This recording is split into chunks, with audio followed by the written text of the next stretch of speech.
What is the quickest job you quit from? Worked in a children's hospital for a week in an ICU. The combination of children crying, parents crying, and seeing kids with all sorts of tubes sticking out of them broke me pretty quick. Story 2. My wife started at a Mexican restaurant, and after she cleared her first table, she went to dump the salsa from the bowl, and the manager told her to put it in to the next table's salsa container. She quit after her first 45 minutes, and then we turned in the restaurant to the health board. They were shut down about a week afterwards to never reopen. To those who think it's not real that they were shut down just about some salsa, that was the least of the concerns that they were shut down about. And my most upvoted comment is, of course, this incident. Story 3. Working as a household help for a French family. The lady of the house did not like it that I did all the chores quickly and then had nothing to do. She felt that she was paying me for the day and that I needed to work the entire day. So she kept finding new jobs for me to do and felt stressed because she was running out of ideas. What else she could assign me to not be wasting her money? It became too unnerving. Story 4. A telemarketing job. I lasted 2 hours before I had an anxiety attack from the script they made us read. I realized I was not cut out for being yelled at by strangers for minimum wage. Never went back after lunch. Story 5. IT job, where I learned on day 1 I was the only IT guy in the building, like 300 users. About 3 days in, some department manager asked if the 100 new desktops were going to be ready by tomorrow. No idea what he was talking about. I reached out to corporate, and their IT guy said something like, "Oh yeah, there's like 100 boxed PCs in the warehouse. You'll have to set up an image." Forgot to mention that. I laughed, handed my badge to HR, and walked. On the way out, HR told me the last 4 people in my position had quit in the first week. Story 6. Got hired to do QU at a chemical plant.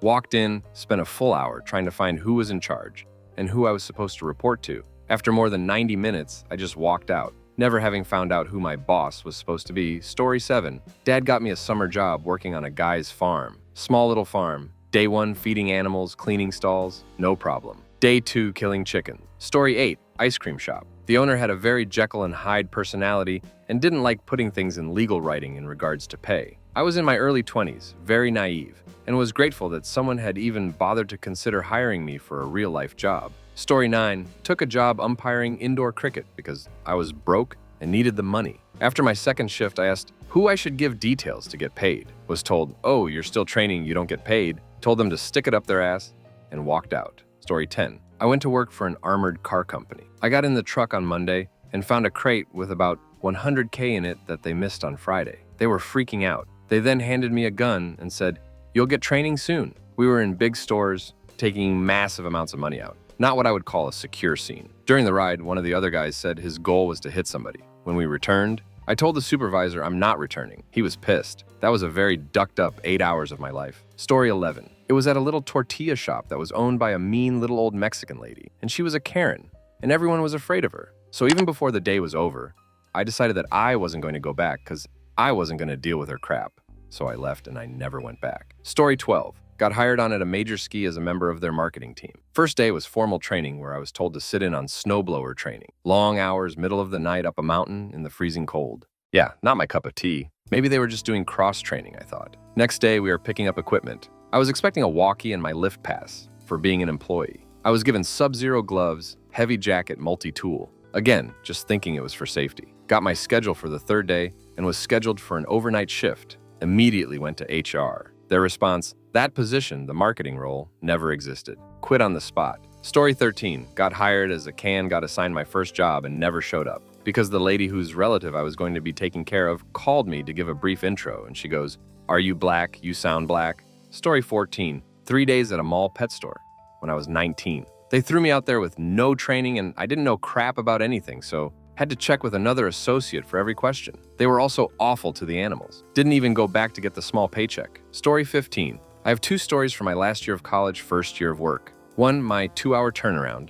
I was working a dead-end call center job after college because I had to stay in a specific place and most opportunities were elsewhere to help family. I was getting really desperate not using my degree and started applying to things I found in the Help Wanted section in the before times. I interviewed at this one company that did some sort of lead generation for network software. Nothing I had any remote knowledge of. You called it Mangers Up, asked them some questions, fished around to see if they were interested in this well-known company's products, and then forwarded the lead to a sales manager. But it was a nicer office, in a nicer part of town, not the warehouse call center I was in. They offered me the job on the spot, and I took it. I went home and realized that it was confirmation I could get another job. I was hireable, and that relieved so much worry and panic that I realized this was absolutely not the job I wanted, and I could do better. Called them back and quit before I'd even really started. Felt bad about it, but I would have been a bad fit there. I do credit that experience with breaking me out of a malaise. I now have a career I wanted in my field and am doing well. 2. One-day ditch. I was looking for some summer work my last year of college and saw an ad, again before times, in the paper for a public interest research group position. My degree was in a public service-related field, so I was excited. Well, it was not any sort of policy office job like I hoped, like working on a campaign or whatever. They recruited young people as street teams for fundraising. Not an MLM, it was straight pay with bonuses for amount raised, and it was for a good cause, so I cautiously gave it a shot. They started the day getting us to memorize a script. At least it was an advocacy sort of thing. I think it was about pesticide use. But then it descended into some really sketchy group bonding, cult stuff, getting us excited about a national meeting party sort of thing. Lots of hype, lots of emotional interaction to lure us in. Later in the day, they brought us all out in a big van to different neighborhoods, with a handler for every 5 people or so, and set us loose. After knocking on my 5th door and realizing how terrible I was asking old people for money, I just stopped asking for money and started talking to them about community issues. Just like, what's going on in their community? What are their concerns? Totally unrelated to the job, really just for my own edification, though a lot of people seem to like having a chance to talk to someone. At the end of the day, they did one-on-one pressure sessions with us and tried to make me feel bad for not having raised a lot of money.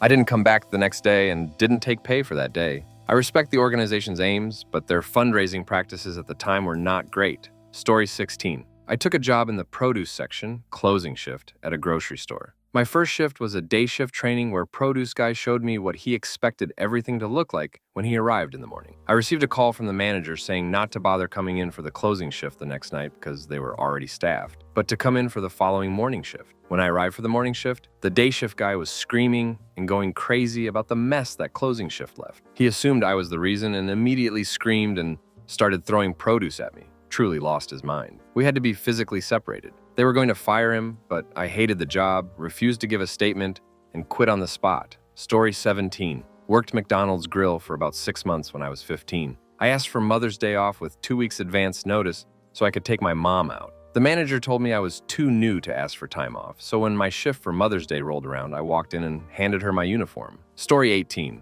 FOH manager at a coffee shop in Portland, or for 1 month. Quit a day before their busiest weekend of the year. They host a huge event. Important to note, I'm 32, had been a barista years prior, left for corporate work so that I would have things like health insurance. During that time, I learned feels like inventory management, team leadership, healthy communication. I was hired with 2 other baristas much younger than me, 21, 22 max. They pretty quickly got offended that they were not considered for the management position and were upset that they didn't know it was open, and started openly and pretty shiftily rebelling, correcting me in front of customers over things like me wrapping a breakfast burrito in paper to go so it doesn't leak in the bag. That's not very eco-friendly of you. It's a waste of product and time. One kept telling our operations manager my availability was different than it was, claiming I said I couldn't work weekends, the better tip shifts. My inventory kept getting ducked up because I'd place an order and one of the underlings would tell the manager I was over-ordering. So they kept canceling my orders, which led to constantly running out of necessary inventory like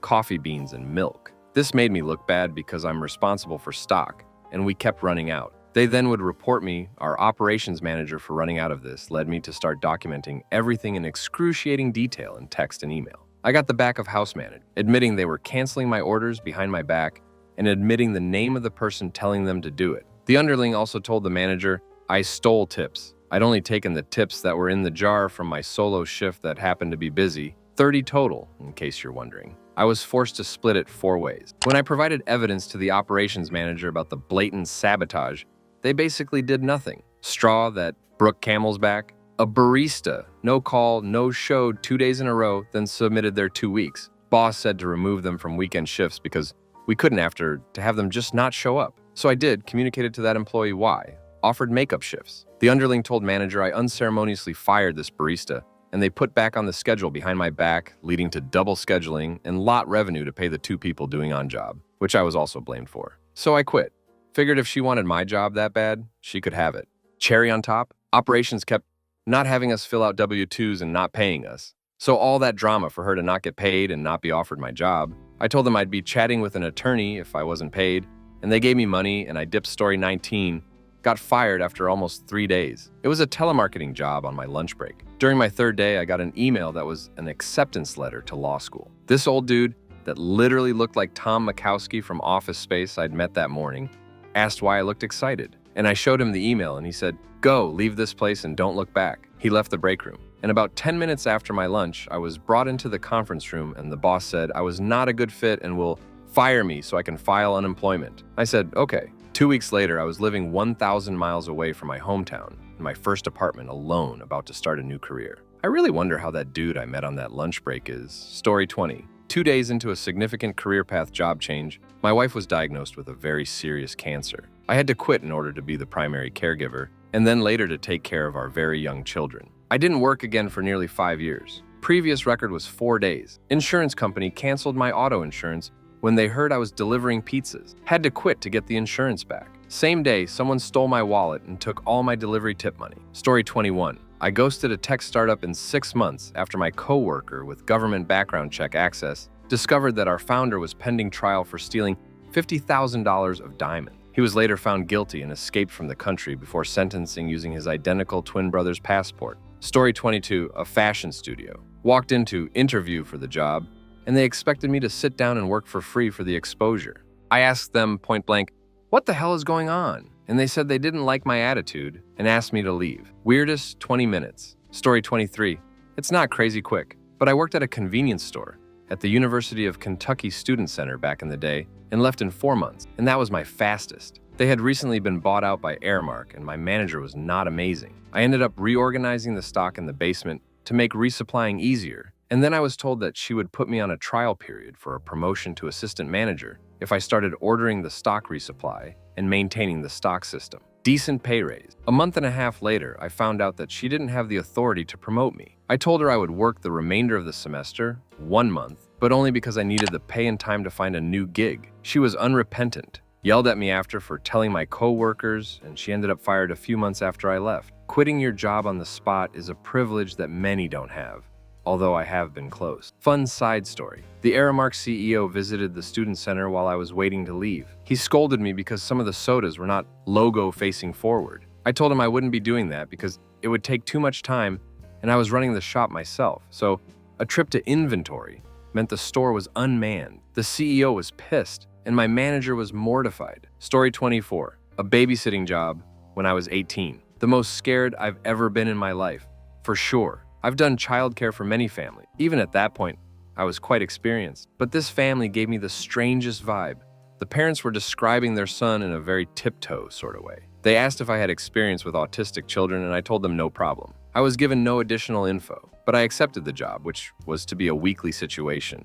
This kid, he was 10, was not autistic. Or if he was, that was not the problem at hand. I'm no psychologist, so I cannot obviously diagnose anyone with anything. But this kid had real evil in his soul. He hit their pets. They had an elderly dog, a cat, and some sweet pet rats. He hit his sister. It was a horrific evening in which I basically had to constantly stop him from taking his rage out on any living thing in his reach. It came to a boiling point about 2 hours in, when he demanded a second can of soda. His parents had specifically told me that they could only have one each, which I relayed to him and told him to have some water instead. The kid walked into the kitchen, grabbed a steak knife, and just ran at me. I'm a large athletic gal, and he was like 10, so he only managed to cut me on the forearm before I got the knife away. I'm not ashamed to say I tossed that kid into a closet and locked him in there, while I repeatedly called his parents until they finally answered, and I made them come home immediately. I chewed them out, then reported it to the local CPs, for the sister's sake. I don't know what came of that, but I obviously never went back. Story 25, Walmart, Black Friday, second day on the job, at a register by myself, and the first customer I ever had cussed me out over being too slow. I took off my vest and name tag, said you don't pay me enough for this crap, and left. Story 26. Years ago when I was fresh out of college, I went to work for one of those backroom sales places. I sat in an empty room with a group of hardcore salesmen. They were all men. They had this high-pressure sales script for some dodgy product. You could tell they had been doing this for quite a while, and they might have had sociopathic personalities. They had answers for every objection the victim could make, and would quickly deflect the person they had called back to the script. It made me ill trying to imitate them. I will never forget break time. There were only about 10 of us, so We would gather outside while they smoked. Everyone except for me chain smoked. I remember our supervisor telling a story about a former sales job that he had held. His boss at that job had told the crew that the top seller would get a prize and everybody else would get fired. He laughed as he told this story, and so did my coworkers. Yeah, that'll motivate him. A week later, they fired me for not selling anything. I was never so glad to get out of job in my life. A few months later, I saw on the local news that the company had been busted for selling a fraudulent product, and my former supervisor was headed to jail. There, but for the grace of God. Story 27. When I was 18, server. Quit after 30 mins on my first night. Give everyone props who can restrain themselves from either punching someone in the face or dumping a drink on them. Story 28. I was 50 minutes into orientation and the lady said they run the drivers until they hit their 70 hours. So I raised my hand and asked if she meant if I was on the job site and ran out of hours if they were picking me up, or if I was close enough that I would go over. I would just be told I was done for the day. It was run until you are out of hours, and it doesn't matter where you are. Just put the truck in park and wait for a ride. The duck out. It was driving cement mixers. Pay was okay, but I'm not sitting on a job site, possibly 45 minutes from the yard waiting on a ride. If it were 11 p.m. and I ran out of hours, I could be looking at punching in at 11 p.m. the next night to run non-stop until out of hours again. Story 29. Craptiot Company. Employed me as a senior tech. They gave me 2 days of sitting in a box room cleaning filthy keyboards in a hospital. The manager at the hospital was surprised when I came back on day 2, telling me the last guy didn't last this long. Story 30. I took a position in a factory that makes the industrial shelving for grocery stores once. At the orientation, the instructor asked me to take it easy the first day and equated to football practice. Show up on the line and see 7 dudes ranging from 20-40, all built like amateur boxers. Turns out the job was to grab these big 40-pound shelves, 2 at a time minimum, lift them above your head onto a moving hook belt for 12 hours with only a 30-minute lunch break. My ride wasn't going to be able to pick me up until the end of the day. The next morning, I was physically unable to move.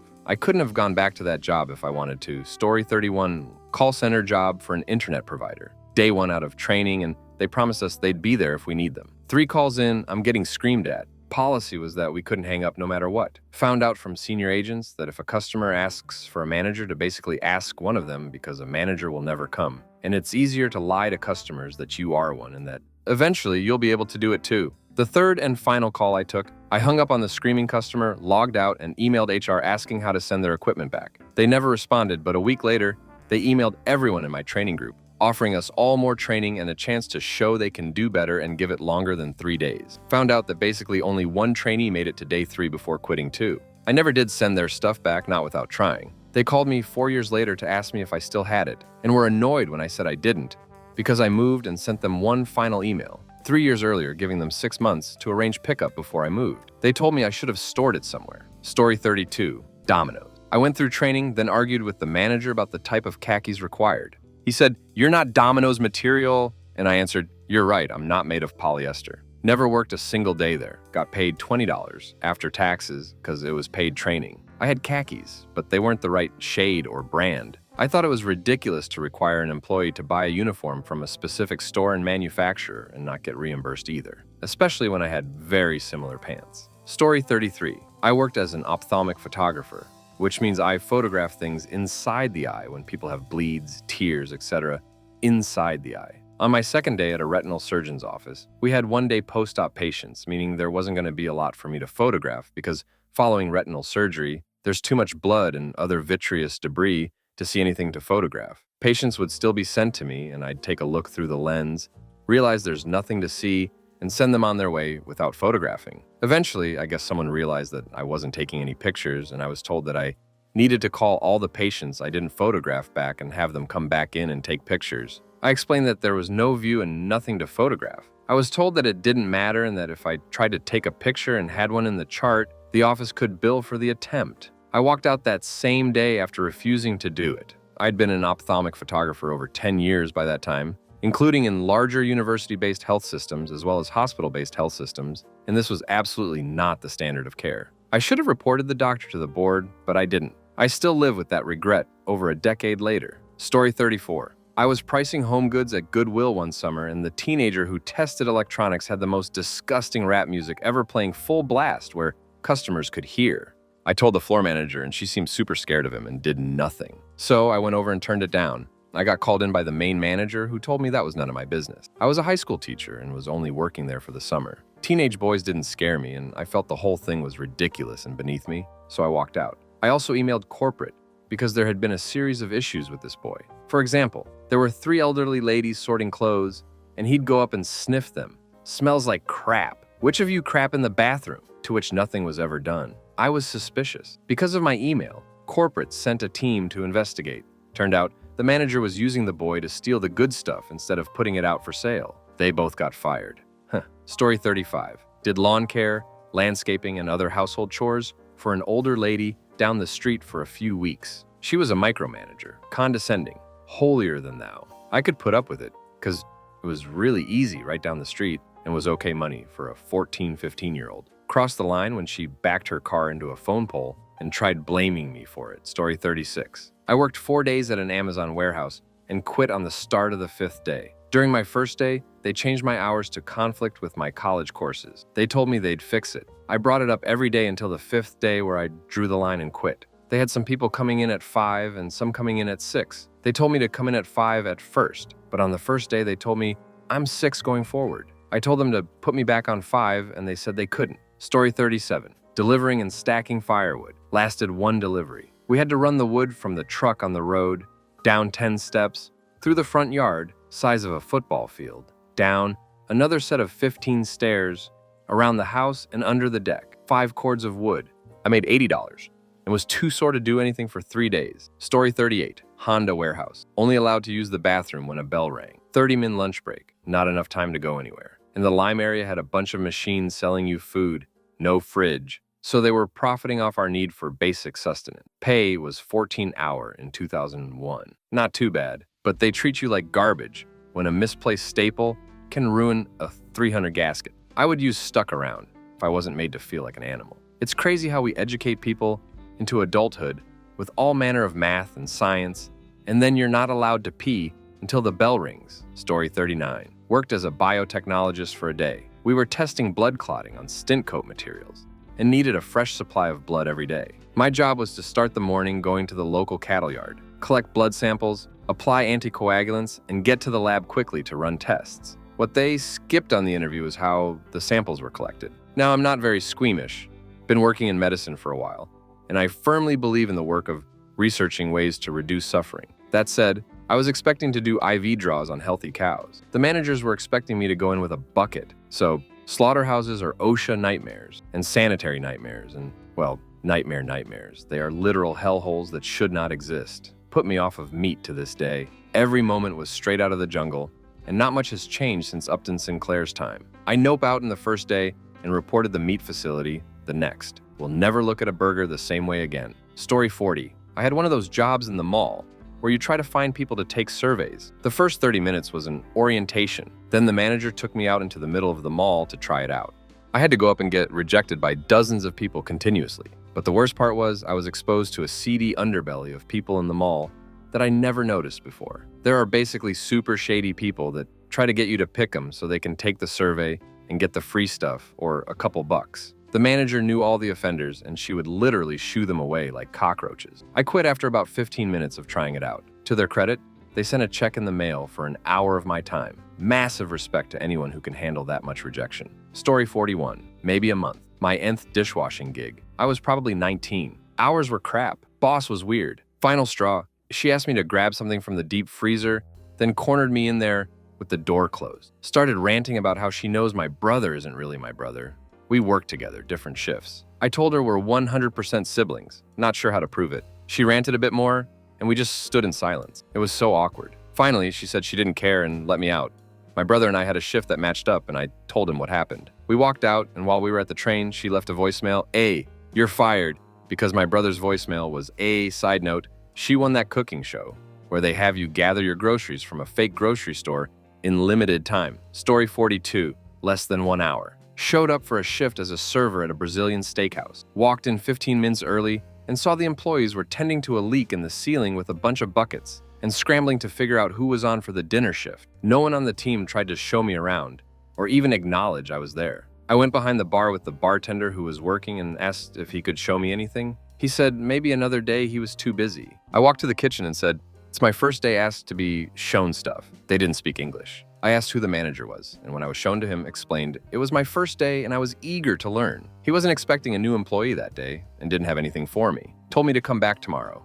I said, no thanks. Story 43. I got a job at a lockdown facility for teens, which was a rehab place for kids who had records or needed mental health help. In retrospect, it felt kind of like the Provo Canyon school Paris Hilton was abused at. After a day of training, it became clear the adults didn't give a crap and were barely treading water. And the kids weren't actually getting any treatment they were supposed to be getting. Felt like an unregulated jail. Left at lunch of day 2. A few months later, there was a massive riot at the facility, and the SWAT team had to be brought in to reestablish order. So glad I nope out. I feel bad for the kids there, and sadly, it's still open 20 years later. Story 44. Once out of desperation, my friend's roommate got me a job at a liquor store. There was no training or anything, and the first day, I was on my own. A few clients kept coming in asking for some of the pills behind the counter. I had no idea why they were talking about. About 3 hours into my shift, the owner came to check in on me, and I explained the situation. He told me they sell Viagra and benzos under the table, and I would have to do that as well. Shocked,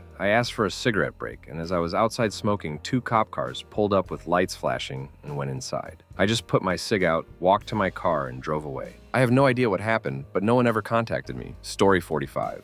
Sales job. That was really just load a bunch of people in a van with a bunch of cheap wicker to sell door to door. I lasted an hour and said, duck this. I did not sign up for this bullcrap. Went back to the van where the boss was sitting. He asked me why I was back, and I said, open the ducking door. I am done. Threw the wicker in the back and climbed in and waited for the other suckers to come back. Nobody lasted the full day, and it was an ugly ride back to the office. Actually, kind of creepy. That was in 1983 in Vancouver. Story 46. I got a job canvassing for a probably not 100% bullcrap charity in San Francisco when I was fresh out of college. I went to the interview and knew something was up when she offered the job on the spot. But I was broke, so I thought I'd give it a shot. She told me I would be running a booth at an events fair, but when I showed up, they gave us a t-shirt and a clipboard and told us to hit the street and ask people for their credit card info. I lasted about an hour before I decided I wasn't that broke and stepped on a train home. Story 47, a yoga studio. Manager straight up told me they were looking for part-timers to run the desk so that her and the owner could focus more on external marketing. She would take classes during her shift, and then we would get in trouble if we would do that. She didn't know how to train worth crap. And she gave us gift bags of coupons that we were supposed to hand out to schools and get email addresses as proof we actually went.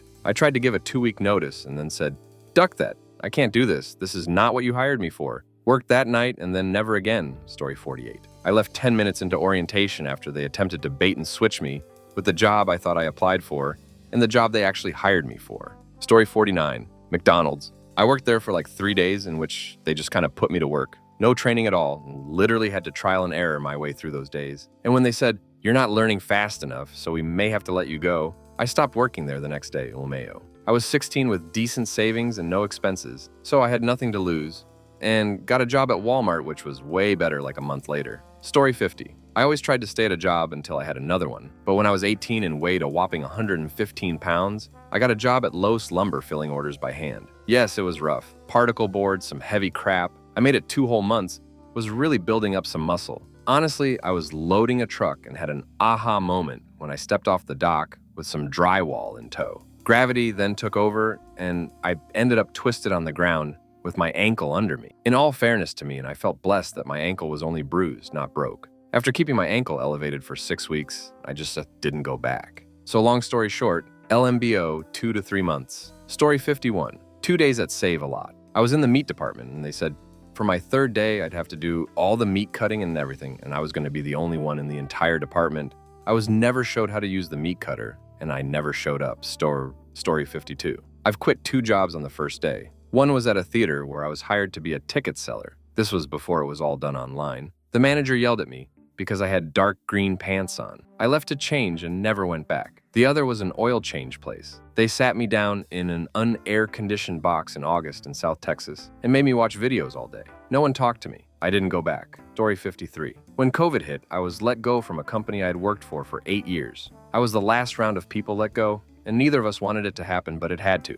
I got another job that I was very meh on, but it paid the bills. About 6 months later, my old company reached out to offer me another job, and I've never left a job faster. Story 54. Wendy's. I worked there for 3 hours in the drive-thru and didn't come back for my break. It was awful and smelled like piss. I thought I was going to throw up the whole time from the smell in that Wendy's. Needless to say, I don't eat at Wendy's. Story 55. Waiter at Bubba Gump Shrimp Co. It was a second job while I was working as a temp at a hospital. I ducking hated it. Being forced to play Forrest Gump trivia with every table, who were mostly foreign tourists, made me want to pass. Story 56. Estate agent in Canary Wharf. I actually managed 6 months. 11-hour days, 6 days a week for less than minimum wage. They would keep stringing you along because you'd get a little commissions from rentals you organized, but they were paid very slowly. So the only way to make it work was to build up a load of past jobs you won. The worst thing was all the lying you were expected and actuality encouraged to do, like telling people there had been loads of viewings on their property when there were none,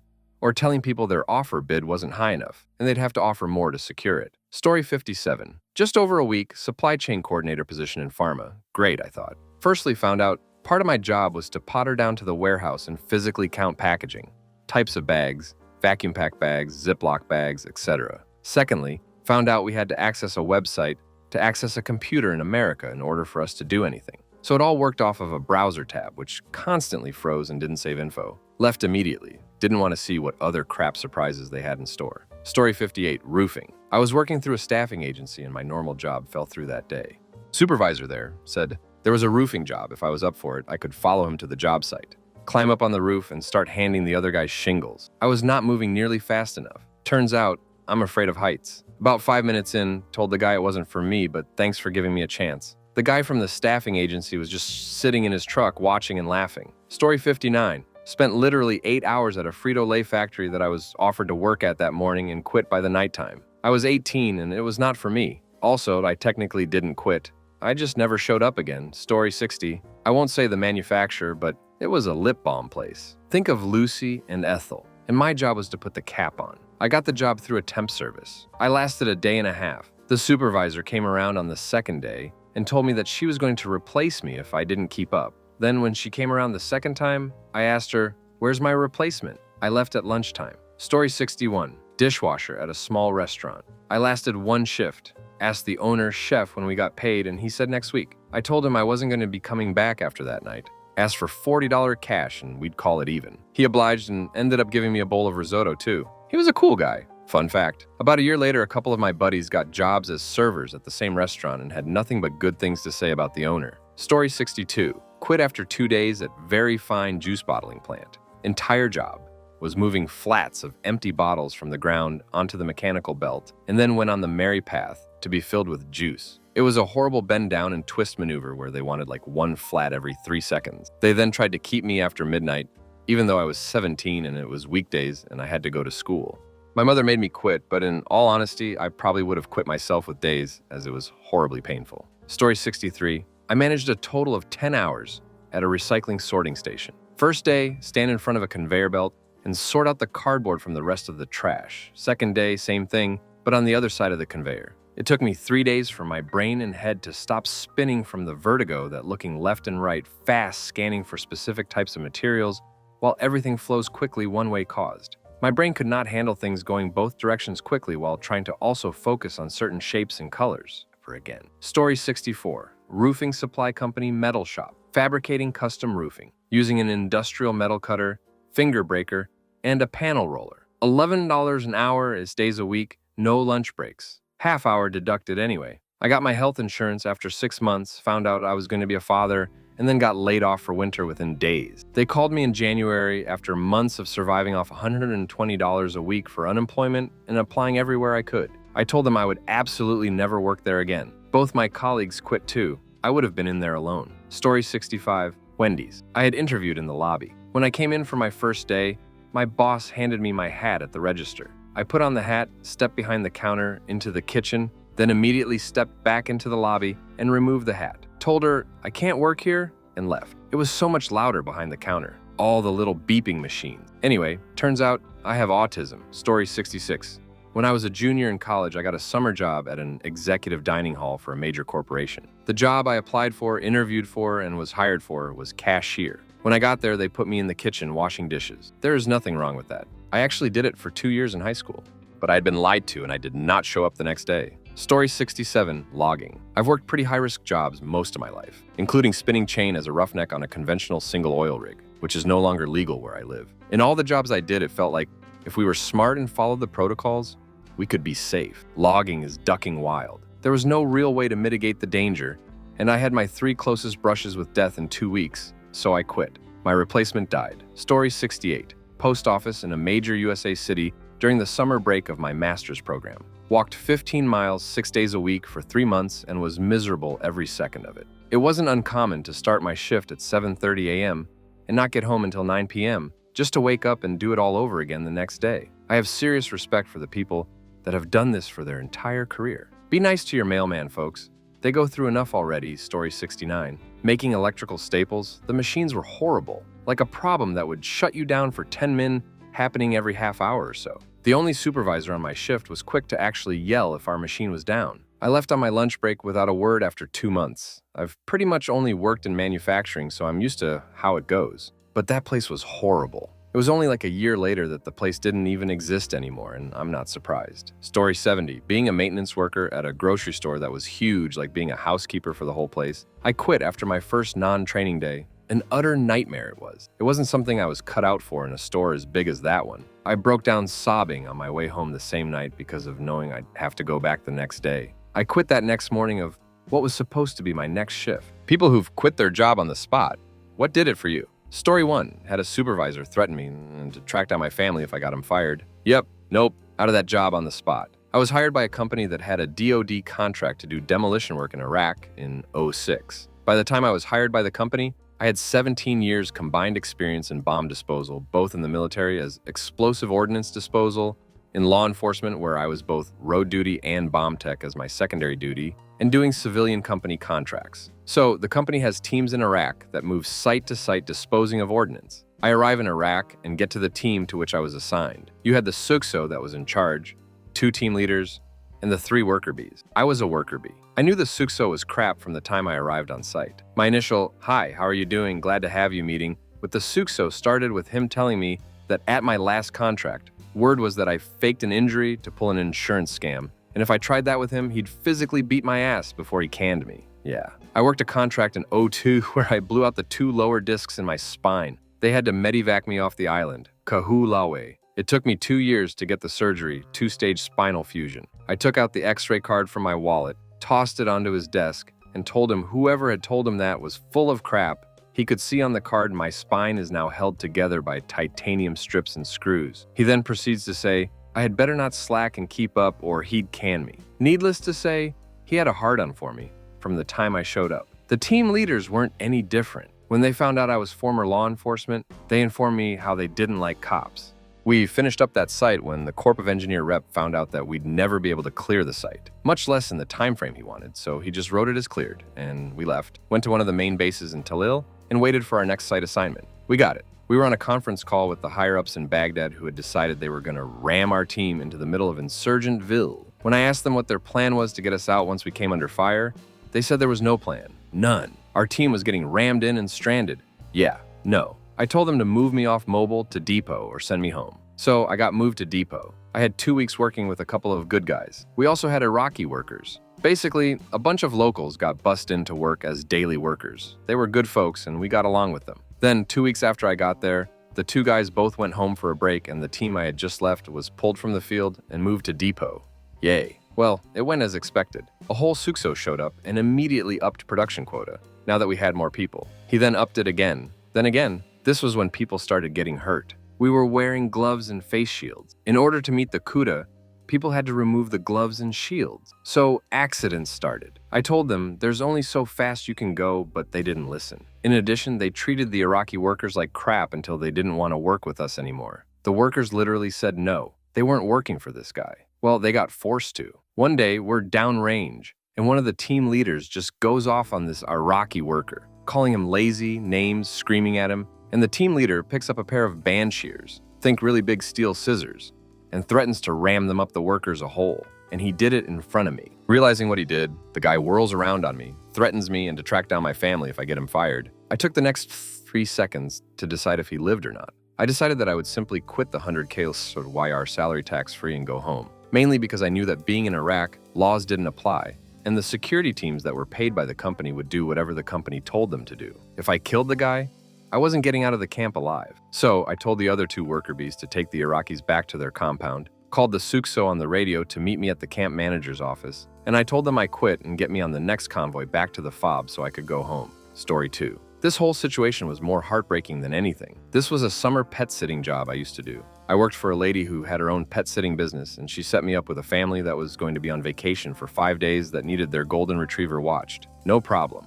Was looking forward to taking care of a big boy. What my boss failed to mention to me was that this golden retriever, his name is Blake, was 114 years old and could not walk unless you picked him up and guided him from behind. This dog weighed close to 80 pounds, and at the time, I was 18 and about 120 pounds and wasn't the strongest in the upper body area. When my boss and I had the meet and greet with the dog and his family, she had me try getting the dog up by myself. I couldn't do it for the life of me. She was able to help me get the dog up, and right as we did, he flipped back down. The owner just stood there with a look on her face that said, obviously this is a problem, but it's not my problem since we're going on vacation. The first day of watching the dog, I could not get him to stand up. It got to the point where I started crying because I was so frustrated and felt terrible for this dog who couldn't walk and had zero quality of life. I ended up having to slide him across the floor and shove him out into the grass so he could at least pee outside, although he was laying down while doing so because I could not get him up. I called my boss the next morning and told her this was not a job I could do and that she or someone else would have to take over. She tells me, no, you're going to do this.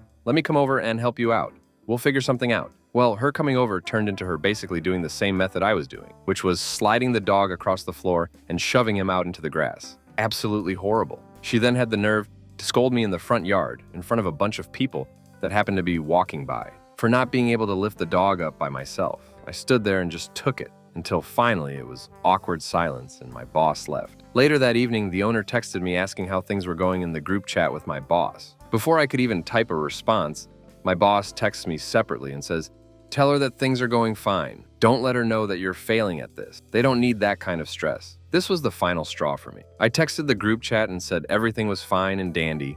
Continued to take care of the dog through the evening with the whole push and shove method. The following morning, my boss said she was stopping by around 9 a.m. to check my progress with the dog. I told her that it wouldn't be necessary, that I was quitting this job and quitting from her company because I would not be disrespected and ridiculed for being unable to care for a dog that is approaching the Rainbow Bridge any day now. Before she can even text back, I have her number blocked and I'm out there. Said a prayer for the dog and gave him a couple milk bone treats before I left. I called the owners and explained everything that happened and that I was sorry for not being able to complete the job. And they were completely understanding. They ended up parting ways with my boss and her services and had a neighbor take care of the dog the remainder of the time. The cherry on top of all of this, the day after the family returned from vacation, they put the dog down. Story 3. One time I quit on the spot.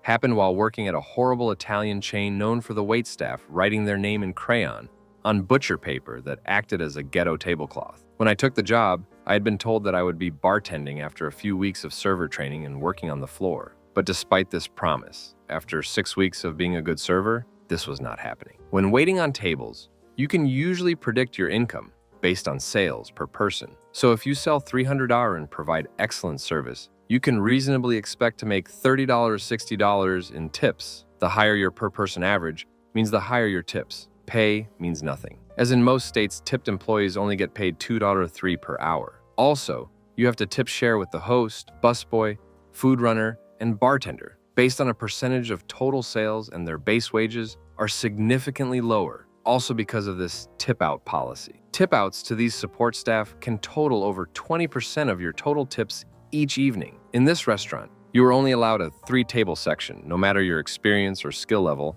and the host would usually seat you tables of 2 people. So the most common scenario was having 3 tables of 2 going at any one time. Portions were large, which would usually result in people splitting their meal, lower sales, and then you receiving crap for a tip. Okay, here's the quitting story. So needless to say, after a few months of being a server, only making $40, $60 at max per night, I was getting frustrated with this place. On this Friday night, my 3-table section was located next to a large birthday party table of screaming children. So until the whole restaurant filled up, I had no tables since people obviously would ask to be moved away from this crap show. So here I am earning no money for my first 1 hour of work that evening and helping my coworkers run drinks, food, and bussing tables for $2.63 an hour. Once my tables were finally seated, they were in a bad mood due to being seated by the running, screaming children in tight quarters.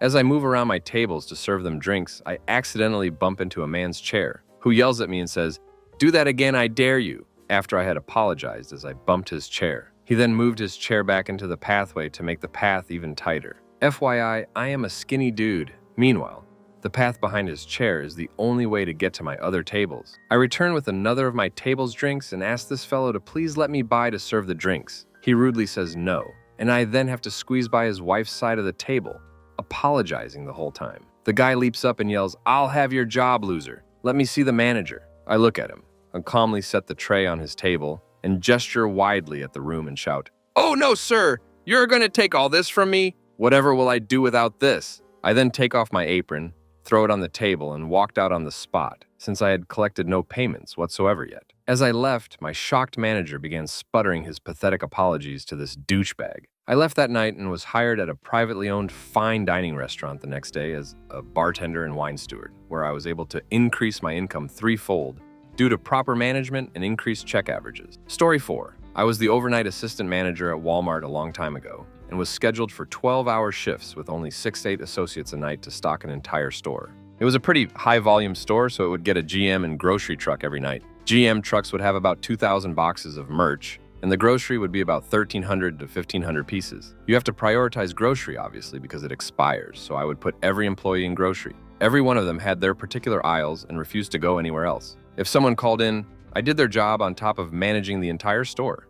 Ducking sucked, and I got regularly yelled at by the store manager for not getting everything done. This meant working 2 to 4 hours past the end of my shift to finish stocking and scanning overstock. One night, I had 4 call-ins. This meant I only had 2 employees working and me. I stocked 4 aisles by myself, faced the store, scanned overstock, and still had to run the overnight operations of the store. I messaged my co-managers. The management structure was so convoluted that I had literally no one, and I was doing everything I could. They got the department managers to come in early to help stock their section, but that meant there wasn't as much coverage for the day. The store manager comes in at 7:30 every day to inspect work and give notes to assistant managers for what needs fixed for the day. He came in and saw all the department managers stocking their merch and flipped his crap on me, called me into his office and put me on with our market manager, and they both just ripped me apart. I explained the situation and they literally said, "That's not a ducking excuse to not do your job. You should have told them to come in and do their job or write them up." I looked at my store manager and said, "Nope, I'm done." Threw my badge and keys on the table and walked out. Said goodbye to my now former employees and friends, got in my car, and never looked back. Story 5. I was waitressing at a U.S. Southern food chain that rhymes with whacker, and by the time I started working there, our store was the worst performing in the district. I would walk away from a 12-hour Friday night shift with $9 in tips. It was already terrible, but then corporate sent someone with literally the most generic, boring, single-syllable name ever, let's say Steve, so I'm not identified, to whip us into shape. Steve was the actual devil. He was cold and calculating. I'd never seen him smile or even tell people good morning as a formality. I walked up on my coworker crying behind the doorway of the serving floor, another waitress, because she just got a call that her grandma died. I asked her what she had to carry out, just some drinks, so I could handle that for her while she processed this. And Steve walks up and just goes, "What's wrong with her?" I told him she's literally crying too hard to really answer. And he goes, "Okay, can she handle this after bringing out her drinks?" Which made 0 sense. Not because it was crafty and evil to ask, but wouldn't that be bad for the store's image to have a girl sobbing while bringing out drinks? So one day, he was in a bad mood, I guess, and he showed the most emotion I'd ever seen him display. He called me into the manager's office at the end of my shift. 2 of our usual managers were there too, and was mad about something arbitrary. I didn't smile, and a customer complained. I hadn't done enough tables despite not really getting any customers because our location was crap, IDK. This was 5 years ago. And he'd risen his voice and was pretty much yelling at me as if I was his child or something. I come from an abusive home, so I don't do yelling. Anything he wanted to say, he could have just told me. But literally in the door, he had already risen his voice. I calmly told him that I understood that he was upset, but I would appreciate it if he would offer the respect that I regularly offer him and lower his voice. His face got red. He was so mad, and he kept raising his voice and was almost screaming. I said, "Steve, I don't appreciate being screamed at. You can convey your point without doing that. If you're going to Kotibur to scream, I'm going to leave the room until you calm down. I am an employee here, but I'm not paid to be disrespected." At this point, his speech was almost incoherent. He looked like a ducking cartoon. So I just raised both of my hands and said, "Okay, I'll see you tomorrow, Steve." I came in the next day and didn't see Steve. I finished my shift and was called into the office by our 2 regular managers who apologized for his behavior. They said that they'd reported him to upper management and he was having a talk with corporate about his behavior. I thanked them and told them that I quit. I'd been intending to quit that day anyway, and told them that I'm not okay with an environment where that sort of thing would be allowed to happen, even if he is disciplined afterwards. My managers didn't stick up for me at all, despite seeing the whole thing. They didn't even out up a fight and told me they understood. They asked if I was sure I'd be okay. I was a semi-homeless 19-year-old at the time, and I told them I would be. Found a job at a super chill local Italian joint uptown, and made much better tips there. I'm a data engineer now and hate the service industry. I tip very generously when I do eat in restaurant, usually well over 20%, and even with to-go orders. I was a hostess as well for a spell. Story 6. Early 2000, when all the tech companies were going bust. I was working as a security guard on a team trained to assist with all the asset liquidation. Basically, we helped catalog, organize, and pack up electronics, furniture, etc. for these companies' bankruptcy settlements. I've already done 2 of these the previous year when we get this new contract. The entire team is 12 guards plus the site supervisor, so there are always 4 guards on shift 24 hours a day.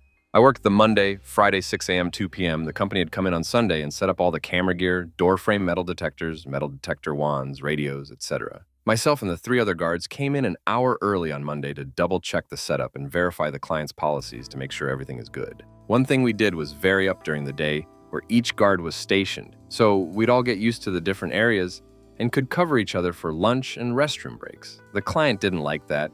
He was paranoid that me and my fellow guards were casing the place by moving around so much. He locked the bathrooms, afraid that we were going to steal items and hide them in the bathroom. So we then had to leave, go another floor in the building to use the restroom. The client or one of his employees would follow us and tried a few times to come into the bathroom with us during that first day and into the night. At the end of my shift, as we're leaving, the client came in red-faced and babbling because apparently my car looked like a similar car that had been seen in the parking lot over the weekend. He started laying into me, saying I was stealing, that I needed to go into a back room so he could search me and give my car keys to another employee so they could search it and confiscate anything they felt might have belonged to his company. I just walked out, got into my car, and went home. I got a call an hour later from the site supervisor asking me why there were cops there. Not just asking about me, but about the 3 other guards whose shift had ended. After I explained the situation, the site supervisor stated the situation was bad, but that the next shift would be better. I told the site supervisor I wasn't coming back because I didn't want to be set up as a fall guy for whatever scam the client was running.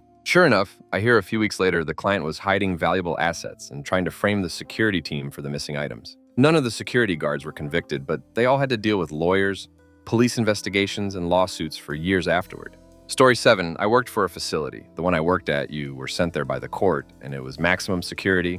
We had an adult facility and an adolescent facility. For most of my time working there, I worked on the adolescent side. I ended up quitting because I had gotten a new boss, and she would never show up to work. At the time I was pregnant, so I was trying to transfer units just because I could not deal with her anymore. I couldn't deal with doing my job and hers and everyone else's at the time because we were so short-staffed on the adolescent side because no one wants to work over there. She constantly got mad at any time I needed all for a doctor's appointment. If my son at home was sick, didn't have a babysitter, or even if I was sick, she would have rather me been at work so she didn't have to go. Well, the day I ended up saying duck this, I'm done was because we had another temporary girl doing the job that we did. We worked back in offices, answering phones, doing paperwork, reports, and dealing with supplies. Well, we had gotten our supply order on Friday, but I was off because I had a doctor's appointment. We were off Monday because it was a holiday, can't remember which one. But Tuesday comes, and no one has put up supplies yet. My boss sent me an email telling me he needs to get done before I can leave today.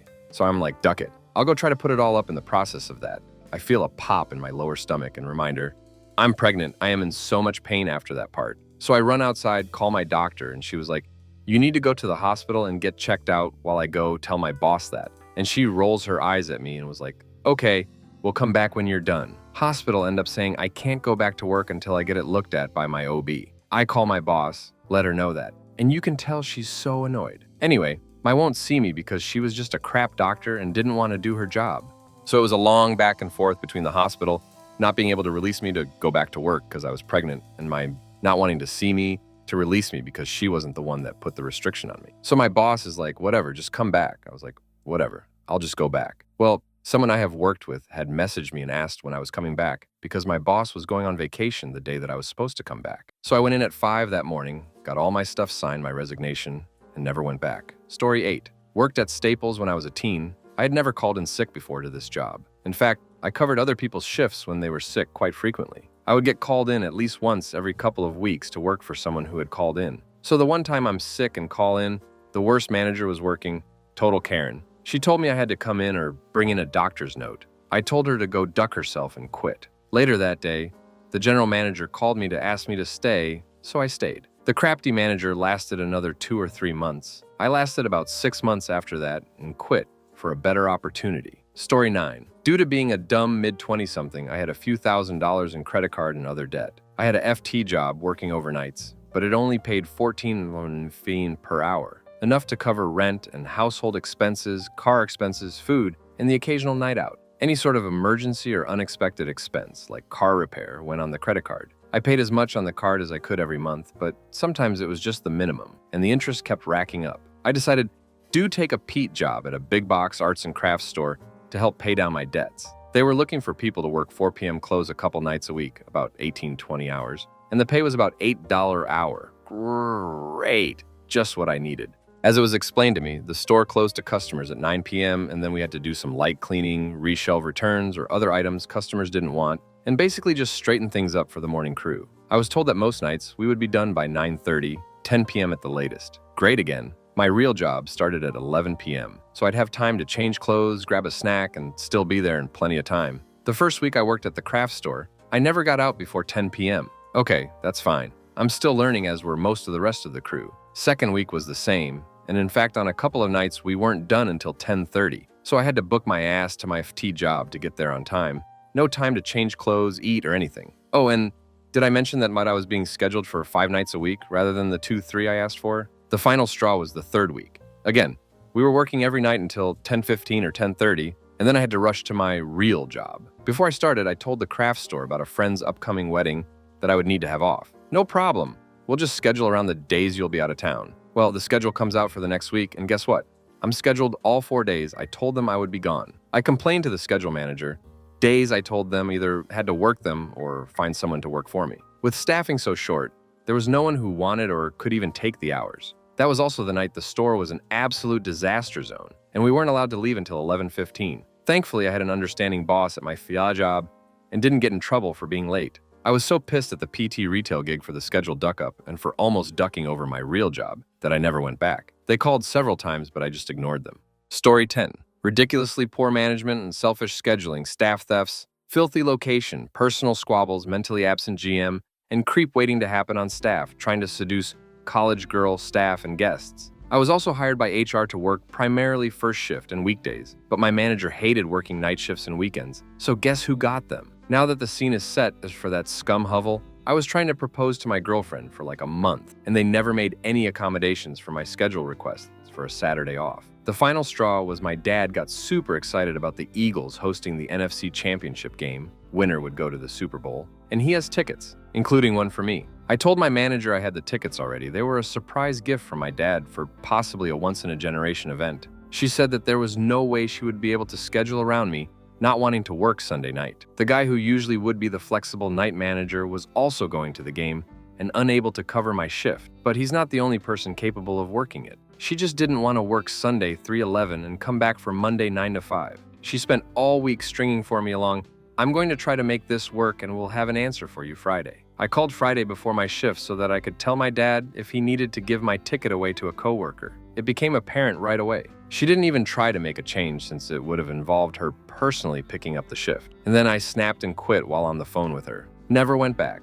Never looked back with regret. That night I realized I had a fully free Saturday for the first time in months. Not just the night off and working in the morning, fully free. All those weeks delaying my proposal so that I could actually have a full day making memories were in the past. I proposed, she said yes, and the next day the Eagles won a trip to the Super Bowl. I exchanged a crap job with a crap business for one of the best memories I have of my wife and the best memory of my life with my dad. Story 11. Got out of the Marines with no idea what I wanted to do. Being infantry and going to war does not translate into a lot of careers after the fact, minus law enforcement, and that isn't for me. After a few weeks of lying low, I checked Craigslist and saw a few construction jobs. Finally got a call back from when I applied, which was doing hardwood floors. First red flag was interviewer's very first question, point blank. "Are you ducked up from the war?" I was stunned and said nothing, and he asked again. Finally figured this was kind of relevant, so just lied and said no. We talked some more and he said he would get back to me. Next morning, 7 a.m., he calls me and asks where I am. I was like, dude, you never said I had the job. So anyways, apparently I did, and he sent me an address 15 miles from me across the bridge into Portland, Oregon. Get there and help the lead guy pack tools into the building, and after 1 hour, I get sent to another job, 20 miles away. Cool. Same scenario there. This happens 2 more times, and every lead I meet hates their job and tell me to run. Last job I go to, I am handed a chisel and hammer and told to check all the tongue groove flooring, and if any material got left in the groove, chisel it out. Not even shown how to just told. Try the first one and break it. Did I mention it is delicate softwood? After breaking 2, the guy who hired me tells me from there on out, I will have to be docked for any piece I break at $15, $17 a piece. This was 14 years ago before wood was worth the price of gold. Cool, being that I'm making $9 an hour with 0 benefits. Then spent 2 hours in rush hour traffic and used a whole tank of gas in my V8 that day. I was not reimbursed for gas. Basically, the whole day cost me money and the work sucked. Owner was an a-hole, and every worker I met told me to run. Owner called me that night for the job the following day, 2 hours away, and was not paid for drive time there or home. I quit that second. He offered me $1 more, and I laughed and hung up. First time in my adult life I'd quit a job right out of high school and felt good. Ended up finding union ironworking after that, and even though it is hard as hell, I love it, and it is where I belong. Story 12. Oh yes, this is my time. So I worked for an 80-something-year-old who was a misogynist, unhealthy absolute brute who had the audacity to make multiple comments about my weight and even offer me a bottle of Garcinia Cambodia. Unsolicited, by the way. Anyway, he made me fill up his water every single day that I worked there, which was about 6 months. He did not know how to operate a computer at all, aside from the fact that he's the owner of an entire marketing company. So I was hired as the junior graphic designer, and the work was stupid easy. He had a knack for making particularly asinine comments to his clients once he stopped wanting to do business, or if he just straight up did not like them. One of the worst people I have ever met personally, and did a lot of illegal crap and bragged about it, and had a gun in his office that he would use to threaten his son who worked in the office next door. In spite of one of his clients, he told me to put our company's logo on a flyer they commissioned. The assistant manager, other graphic designer working with me, stressed that I explicitly do not put the logo on the flyer because it was for a sports commission, and the boss had personal beef with them about this particular subject, and it would just cause drama or something like that. So I left it out. The flyer is sent to the sports people. They approve it, they use it in the next day. I'm asked by my boss to print it out for him and put it in on his desk. So I did, and the logo was not there, obviously. So he was like, why isn't the logo on there? I know I told you to put it there. You can go home. And he looked at me in the eyes with his grumpy face, like he wanted me to know he had all the power and just wanted to make me feel so small. Away. This was the last straw. I eyed that water that was there on his desk that I just filled up. I told him I quit angrily because I was just so frustrated at this point and took the opportunity to knock over the cup of water onto his very unorganized and messy desk full of old papers, candy, dog food, etc. I never regret it, and it gives me the biggest adrenaline rush even just talking about it and thinking about it, because he really deserved it. Story 13. Worked weekends at Walmart for 2 years. They had a policy that for every time you called off, it was a point, 3 points, and you were fired. They also have PPTO, which is protected PTO, so if I call off Saturday, I can go in Sunday and claim 8 hours of PPTO and not get pointed. You also got a point for leaving early, so if I showed up, worked 4 out of 8 hours, then got sick, I could put in 4 hours of PPTO and go home. During the beginning of the pandemic, Walmart waived their point system, so nobody got points for calling off leaving early because they wanted to avoid sick people coming in. Obviously, the majority of the store abused it. I would come to work Saturday and we'd have around 30 call-offs on average. August of 20, I was 6 hours into my 8-hour shift and my mom called me saying she fell and needed to get x-rays. I went to put in 2 hours of PPTO as you do, but management told me no. Here's the thing about PPTO, it can't be denied. You put it in the computer and the system automatically approves it on the spot. I spent over an hour looking for a manager, but they knew I wanted to leave, so they were actively avoiding me. I walked for them and they would not answer me. I sent other employees to look for them, and they told the other employees to tell me no. Eventually, I found one and he told me I would be pointed for leaving, and I was like, okay, because 1, PPTO can't be denied, so I wouldn't get one. 2, even if I did leave without PPTO, I wouldn't have gotten a point because the system was waived due to COVID, and 3, I didn't have any points, so it didn't matter. Then he changed his story and told me if I left, they would coach me when I came in tomorrow, and I told them I just wouldn't come in. The pandemic stuff was already a lot, but that was the last straw. I was 2 weeks from starting my last semester of college, and had plenty of money saved up, so it wasn't a big deal. I wasn't going to let them stand there and threaten me. It's not my fault. Everyone else called off. They didn't even ask my reason for leaving. They just assumed I just didn't want to be there. Duck them. They even had the audacity to ask me to come back while shopping months later and offered me $1 raise. Story 14. Worked for McDonald's, was a hiring manager, and was right under the general manager. It was hell working there. I was always left understaffed. I would only have 2 people at service and 3 people in the kitchen. For a restaurant like McDonald's, this is not enough people, especially because we have a front counter and a drive-thru. I would have to bag the order for both the front and drive-thru all by myself, while my employees who were my friends took orders and made drinks. It was tough, and this went on for what I would say was 4 months. If we were understaffed, a good general manager stays and helps out so business goes well. He would never stay late, and my 2 employees at service were underaged and never would get breaks. They would eat whilst working. All of this was infuriating to deal with, and I ended up taking a leave of absence because of how stressed I was. Anyone who's worked in this type of work understands how annoying customers are and how difficult it is when you're understaffed. Anyways, considering all this BS, somehow I never had gotten a complaint from a customer. Meanwhile, my colleagues were getting complaints almost daily. So we started to change things around and hiring better workers who wouldn't call out every day last second. Months down the line, our business is doing better, but there's still a few managers who are racking in complaints. There was one manager who everyone despised and was a very envious guy. Loved to make people's lives miserable. He was spreading rumors about everyone constantly and started telling my boss that I let the employees do whatever they want, and I'm a terrible manager. I'm a very laid-back guy. I'd let people chill and use their phones. As long as you get your work done and you restock everything and I don't get any complaints, we're good. Because of these rumors, my boss started letting this guy supervise me, and which makes 0 sense since I was his boss. When I told my boss, I don't want him there. Since this guy is a very envious person and likes to make crap up, I don't like it that he's there because I know he'll likely try and sabotage me and make me look bad. My boss then says that I'm not a good leader and that it's necessary that he was there to supervise me. I couldn't believe what I was hearing, considering I had 0 complaints. Meanwhile, that guy had like 20, so I up and looked for a new job. Never been happier. Story 15. I've done it on 3 occasions now. First time, I worked for a well-known satellite TV company in sales. Banking crisis was in full swing, sales were down, and I got dragged into a meeting with the area manager. This meeting consisted of being told that I had to make sales by any means, including lies, fraud, and preying on the elderly. I just smashed my fist down on the table and told the AIM to go duck himself. I'll be honest, I got into my car and cried as me and the girlfriend at the time were having a horrible time financially, and I thought I had really let her and myself down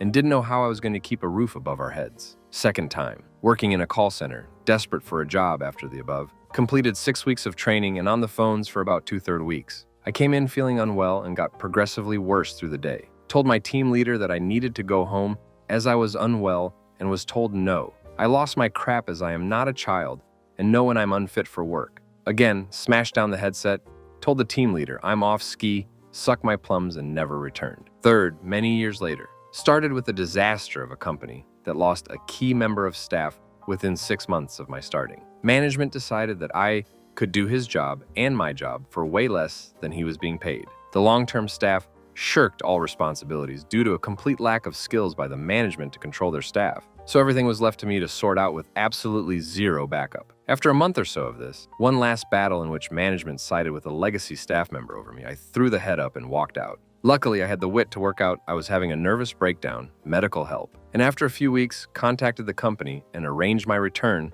as long as I just went back to my previous role, and they arranged a replacement. Job still there, regret every minute of every day that I asked for my job back. The company and staff are toxic, the management are still worthless, but it pays the bills. Just waiting on duck this. After 5 years of putting up with weak management, I do believe it's around the corner. Story 16, back when I was 21-ish. Still working at my first job as a deli supervisor. I ran the afternoon night shift and was in charge of it all.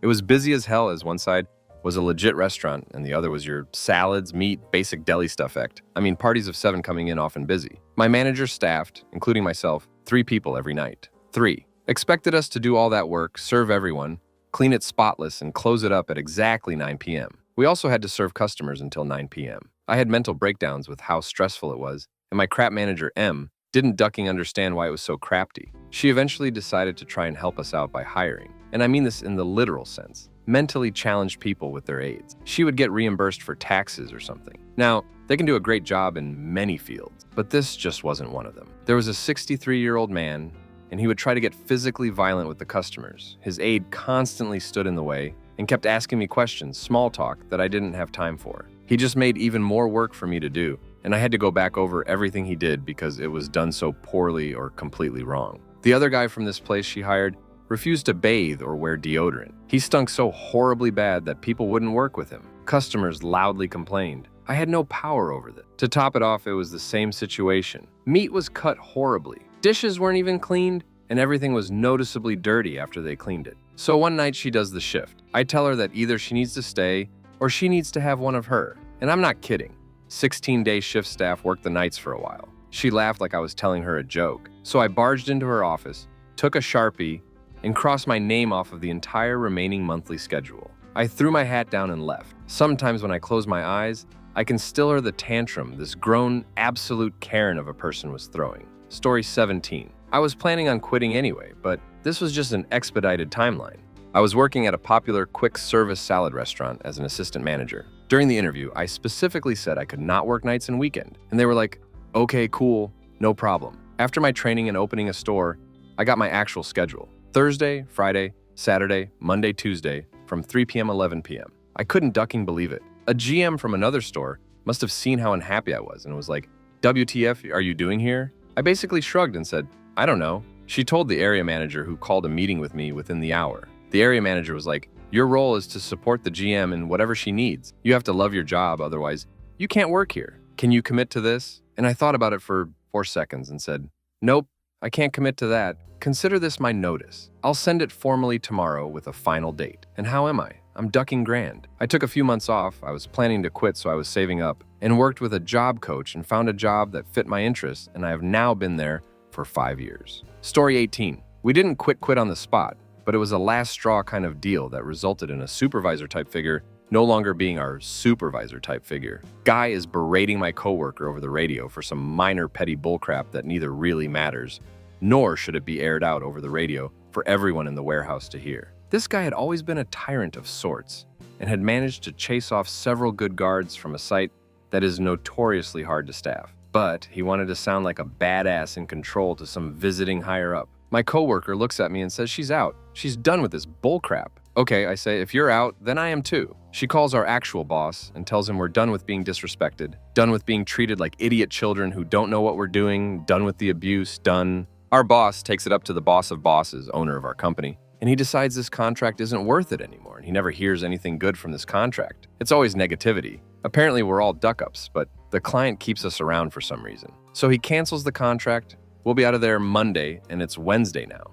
So these guys got 5 days to hire a new company and train them up on how to do all their procedures. And they have to have an outside security company. One of their clients requires it. The general manager for the warehouse knows none of this. He is on vacation. He comes in the next day knowing nothing. He rolls through my gate and asks how it's going. Not bad, I say. And he heads into the office to meet his dumpster fire. After that, him and our bosses have a meeting where he essentially begged us to stick around until they could hire someone else to take over the security contract. Our company agreed to stay so long as that dip crap had no power or authority over us. In fact, we'd like it if he stayed as far away from us as possible. The terms were agreed upon. We got a new liaison who was decent, and eventually the idiot was crap canned for being an idiot to someone else. Story 19. I was about 16 or 17 years old, but had rent to pay and food to buy, so got hired for the summer at a call center and was trained to take support calls for a phone company. It felt like, more or less, respectable work for a call center, and claimed it was a full-time job with regular hours. Obviously, that got yanked out from under our feet pretty quickly,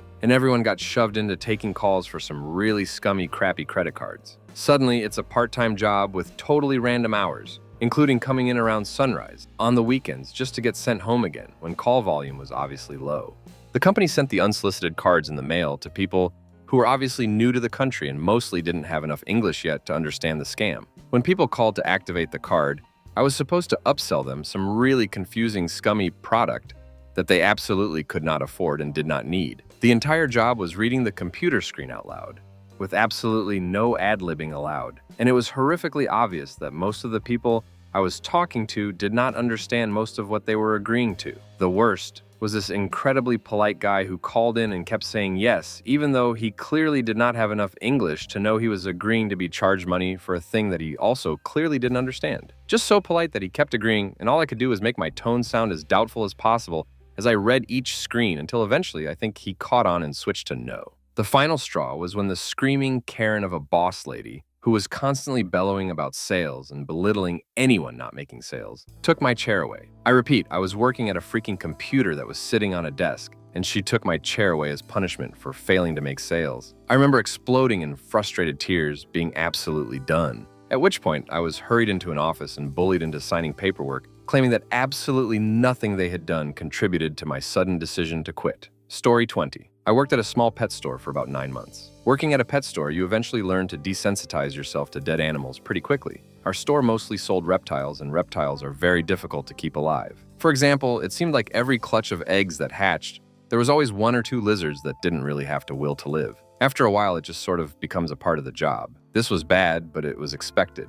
What wasn't expected was when the owner's son, who was very young and inexperienced with animals, decided he wanted to breed guinea pigs in the back. So, for a few weeks, we had about 5 or so guinea pigs in a cage meant for maybe 1 or 2. Cleaning the cage was a daily chore, because guinea pigs poop a lot. I disliked this, but the boss allowed it, so I did my best to take care of the guinea pigs, which a lot of my coworkers didn't really seem to care about. One day, after having a few days off, I was cleaning out the cage, which involved using a scar to basically peel off the thick layer of poop that accumulated, and it was clear that it had not been cleaned in the days that I had not been working, as there was about 3x the amount of poop. I stopped when I saw the past baby guinea pig. Over the course of the few days I was gone, one of the guinea pigs had given birth. She must have been pregnant before we put them in the cage because it hadn't been long enough for a full guinea pig pregnancy. It was awful. I cleaned the cage, threw the guinea pig, and told my boss about it. He didn't seem to care that his son's little experiment was just resulting hit animals. I quit right there. Story 21.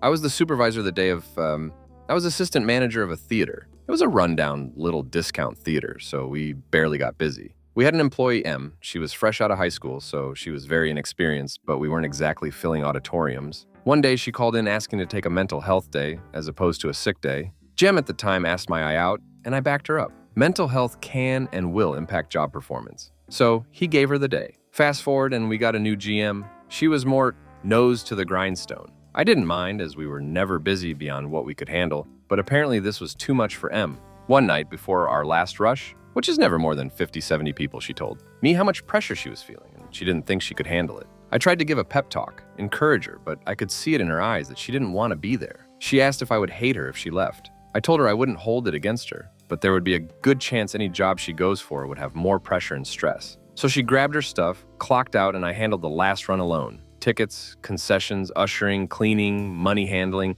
turning everything off at 1 a.m. and locking up. Honestly, I figured it would be better for me to do it solo than M halfway doing it because she was stressed. The next day, since I opened, the GM asked and I told her everything. M wanting to leave, I didn't really stop her, and how I closed. Less than a week later, M showed up while I was on shift asking if I could ask GM if she was mad at her. I told her that whatever happens between her and GM was not my business. At one point, M had mentioned to GM the possibility of coming back, but GM rolled her eyes and walked away. Story 22. Got food poisoning the night before shift at a family-owned farm, stand, plant nursery. The protocol was to call or text the manager who was on duty the next day as early as possible, so they had time to find someone to cover. Well, what I got back was a tirade from said manager saying that she feels like crap every day and that it's no excuse for missing work, even though I was really the only one busting my ass on the daily. There at 4 a.m. to prep for market, staying late to help fix things and care for the animals, etc. The next day, I went in to pick up my last paycheck and told the owner that I would not be returning to work because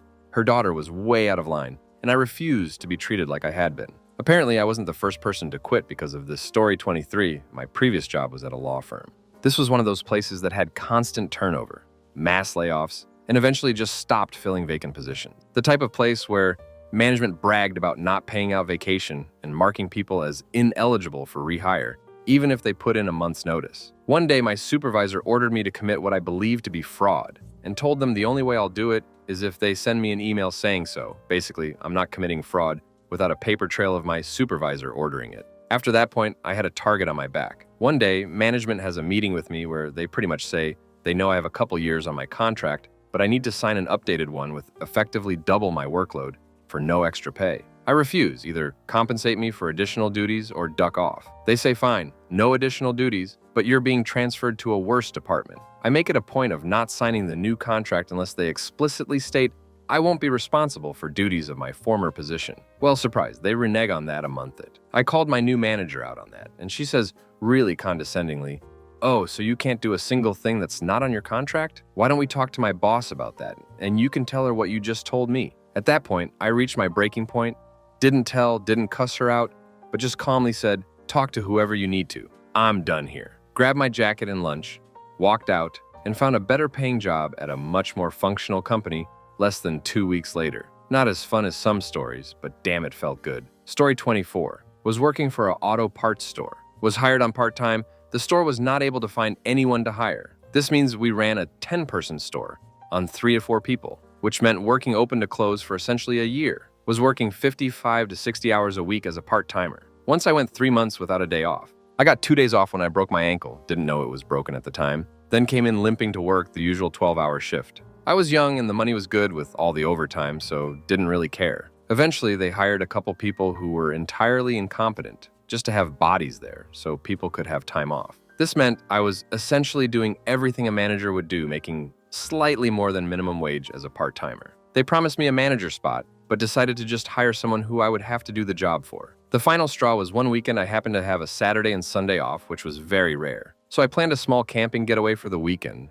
where I would get off work Friday night and leave to the campsite. About 2 hours before I was about to leave, they changed the schedule where I worked both days. I told them I won't be here, and didn't show up for my shifts like I said. Came back Monday and was written up for not showing up, which was BS. Then the next weekend, I had a Saturday off, so I planned a midday BBQ party for Saturday. Again, about 2 hours before I was about to get off Friday night, the schedule changed, and I worked Saturday. I just walked in the back, found a piece of paper and a pen, and wrote my resignation. Story 25. Couple first was security guard. Ended up 90 days of 12 8-shooter shifts without a single day off. Flat out told them I'm getting a weekend or I quit. So, wake up about an hour later, get a call telling me to go into X location for a shift. I too pissed for words and knew it would double duck them over. Said, "Sure, be right there." Hung up and never answered a call from them again. Got few voicemails of sorry, etc., but I was just done. Other was in circuit board manufacturing. You essentially double-checked seals on machine, kept machine full of goop. It was an insulator, all you did was swap out board once a minute.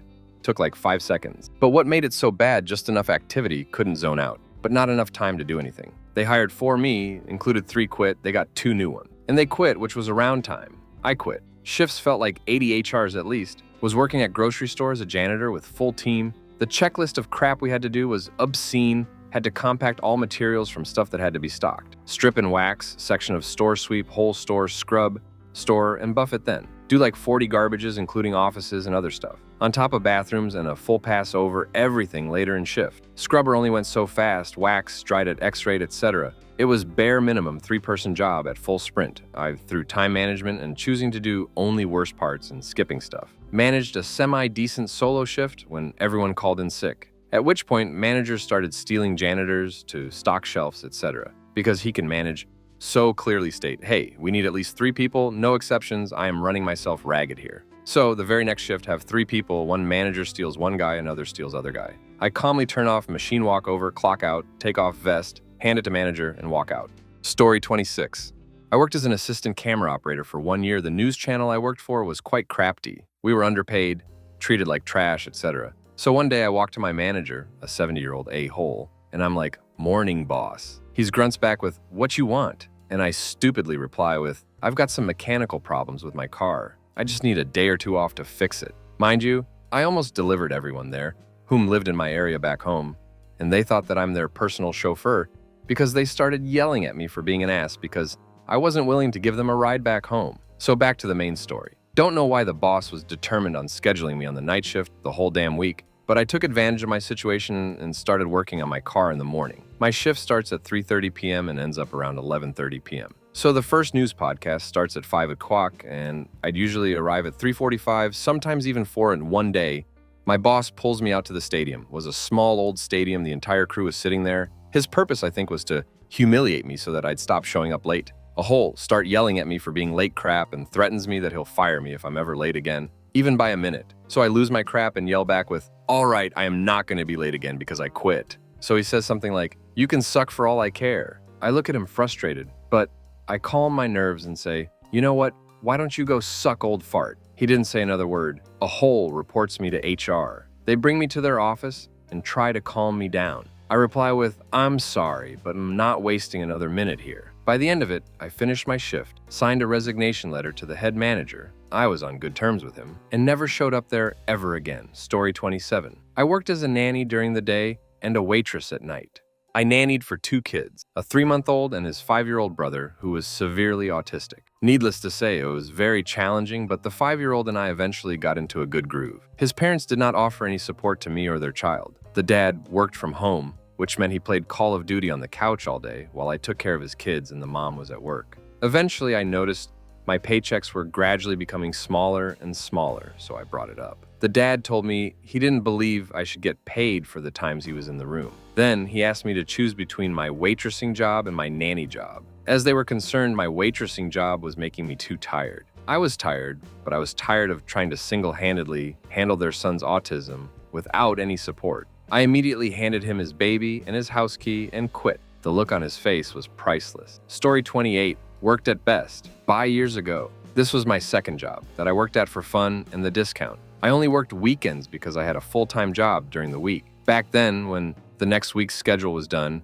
a manager would hand it to a person on the team and they'd put it in our little media backroom. Well, I didn't have my schedule for next week yet, and it was Saturday. There were none to be found, which was odd. I asked a manager for a copy so I knew when to come in, and she refused. I'm tired of printing out new copies for people. Well, I can't come in if I don't know when I'm supposed to be there. So I just never showed up again. Best part was that I still got the discount for like 6 months. Story 29. I was working at a big box hardware store, unloading and scanning in merch off the truck, and my boss was a tyrant. Nothing you ever did was good enough for him. One day we had 3 trucks come in because there had been snow earlier in the week and 2 had been delayed. There was one other guy working with me. We worked through lunch with the idea that we'd get as much done as we could and leave early on Friday. We got 2 of the trucks unloaded, scanned, and staged in 6 hours.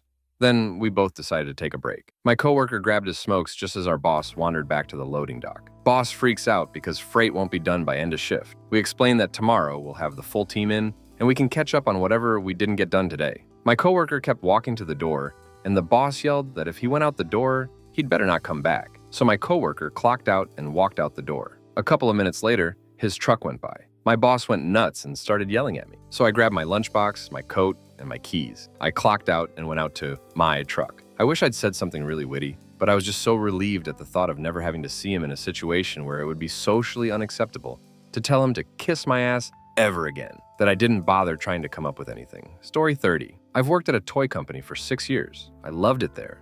The company was amazing, great ethics, and the colleagues were awesome too. I would always overperform, take over when my team leader was off on the meetings we had every 2 days and monthly, would buddy new team members, was involved in system testing, anything really. Since the second year there, I tried to grow in the company. I tried all sorts of jobs. What I really wanted was to become a trainer. Applied 3 times, and all 3 times I was a very close second. I was always pushed back even though I was the best candidate and always overperformed in everything I was doing. It got to the point where I was getting anxiety attacks and feeling like I was dumb and not good enough. Christmas was obviously our busiest time of the year, and only very few people could take holidays. I never asked for Christmas off, but did last year. Me and my partner won holidays, so we booked for Christmas and New Year's, so I asked for that time off. My idea was that we were going anyway, regardless of the answer of the holiday request. And the answer was a no. I immediately quit my job. They wouldn't even give my bonus because I finished 2 weeks earlier. Even though before I left, I made sure to pass on all my projects to other people properly, create new procedures and paper,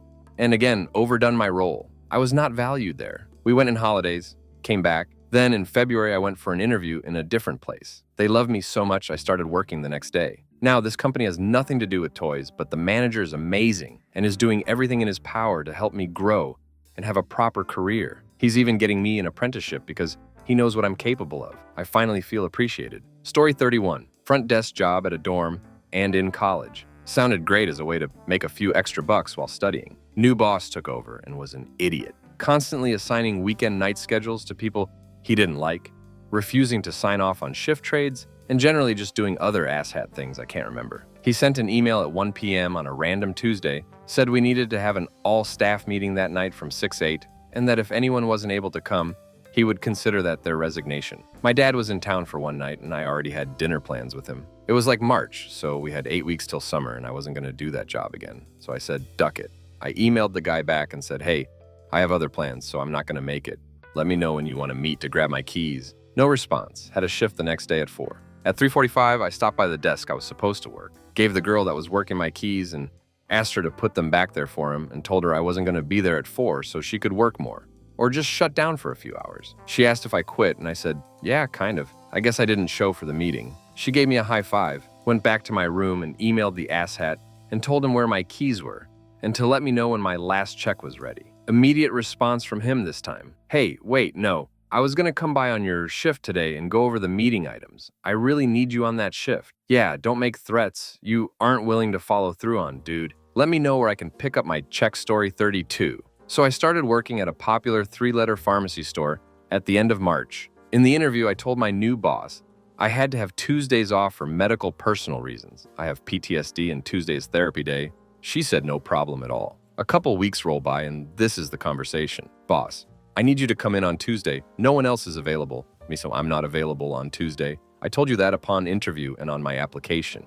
B, well, you're the newest person here and no one else can do it. I'm making it your responsibility to find a replacement for Tuesday or it's a no call, no show. Me, I'm telling you, I literally cannot. Boss, shrugs, clocks out and leaves. I had to close with another manager that night and she never did me any wrong, so I just gritted my teeth and stuck around to help her close for the night. I wrote my resignation on a piece of receipt paper and when it came time to leave, I had her open the boss's office and set my quit letter on the boss's keyboard. I even held it up to a security camera so she couldn't pretend like I didn't give notice that I was quitting. Plus, I had the manager as a witness. Felt really good knowing my boss had to struggle to find someone to cover that shift after she tried to strong-arm me. I told her I wasn't coming in on Tuesday, and I didn't. I do wish I had stuck around as I got way too close to not being able to pay rent. But I have a new boss who is happy as a clam to have someone willing to work holidays, evenings, and weekends at the cost of Tuesday off. Story 33. I worked in an Italian restaurant where I basically did everything except cook.